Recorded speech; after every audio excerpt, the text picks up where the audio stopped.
I wish it was just as easy as eating a bunch of protein and calling it a day. Building muscle, right? It's all you gotta do is just eat more protein than you burn. No, there's actually foods that have higher levels of anabolic properties than other foods. Even in the protein category, one kind of protein might be clinically shown to build more muscle than another kind of protein. And it all comes down to mTOR, which we'll talk about a little bit, but for the gist of it, this video is going to be fairly basic. I'm going to talk about the 5 anabolic foods that you can introduce into your diet to hopefully get you a little bit more protein synthesis and get a little bit more results out of the gym. Hey, before I do dive into the science, I do have to ask the usual. Please hit that red subscribe button and then hit the little bell icon so you can turn on notifications so you never miss our daily videos. I promise you won't be disappointed. We've got lots of good quality content coming your way. All right, jumping right in. First thing, fatty fish, okay? Salmon, mackerel, sardines, whatever high omega-3 fatty fish you can get your hands on. Okay, it has to do with the omega-3s. Cool study published in the journal Clinical Science showed that when you have omega-3s coming in combination with protein, you have an elevation in what is called the phosphorylated mTOR and also what is called P70S6K. Okay, these were elevated by 50%. What does this mean? This all sounds like Greek. You've probably turned off the video already. Well, no, here's what's going on. Okay, mTOR is the anabolic switch in our body. Okay, again, if we just eat a bunch of protein, but we don't have mTOR turned on, our body the switch isn't flipped to building mode, then that protein isn't doing us much good. That's protein synthesis at its finest. So what this clinical science study shows is that when we add omega-3s, we seem to heighten that mTOR response. We flip the switch on even harder. Okay, so we've gone from a little bit of muscle building mode to 50% more by having the omega-3s. So I would highly recommend, based upon that research, that you have fattier fish as your protein source because it's not created equal with other protein sources.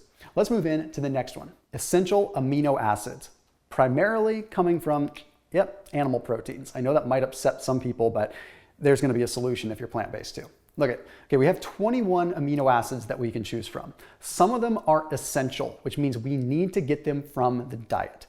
And generally speaking, animal proteins are going to be a bit higher in essential amino acids, if not dramatically higher. Well, there's some interesting research that shows that when you take in protein and you have essential amino acids added on top of it, you increase the anabolic ability of that protein. So the Society in Sports Nutrition Journal published just this. They took a look at subjects that consumed whey protein versus whey protein plus 6.4 grams of EAAs, essential amino acids. Guess what the result was? The protein shake with the additional EAAs had 6 times the amount of protein synthesis, just by adding a little bit of those essential amino acids. Now, how you can connect the dots here is generally animal proteins do have more of the way of essential amino acids.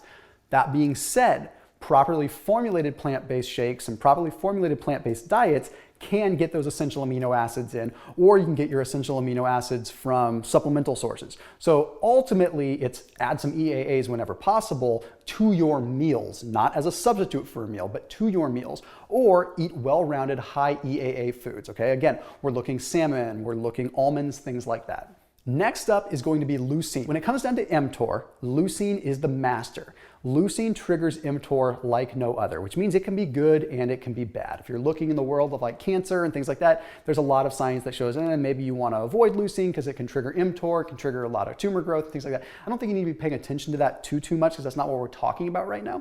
But when it comes down to muscle protein synthesis and mTOR activation, leucine is the master. Okay, so you want to choose proteins that have high amounts of leucine. Take a look at some of this research. The Journal of Nutrition published this paper that took a look at elderly women, okay? And these elderly women, they divided into 2 groups. Now, elderly women, of course, you're gonna be combating sarcopenia. You're gonna be combating muscle catabolism to begin with, and anyone that's elderly. But they gave them 25 grams of whey protein or 10 grams of a lower quality milk protein plus 3 grams of pure leucine, okay? So whey protein versus milk protein plus leucine.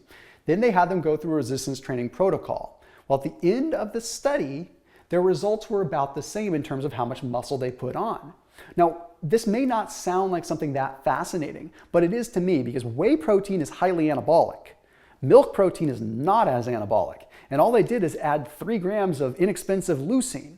So you can either add leucine to your diet when you're eating food, or again, you can eat proteins that are high in leucine, which again, we come down to salmon, we come down to almonds, we come down to good quality grass-fed beef, also eggs, which are probably one of the best sources of leucine. But one of the things that I would recommend is if you can get some sprouted almonds and have a couple sprouted almonds along with your protein. That way you're just getting an additional amount of fat, an additional amount of that leucine, and you have a pretty anabolic little combination there. Which, by the way, down below in the description, after you finish watching this video, I want you to check out Thrive Market. They're an online membership-based grocery store. So a lot of the things that I talk about, almonds, macadamia nuts, protein shakes, things like that, all the pantry goods and pantry staples you can get at Thrive Market delivered right to your doorstep. So this way you don't have to go to the grocery store, you can just get them delivered. But the link down below will take you to a pretty cool selection of things that I've picked out. It's like going grocery shopping with me. So it allows you to be able to choose what Thomas would choose at the grocery store. Thrive is a huge supporter, a big sponsor of this channel. And honestly, one of the best ways that you can support the content that we create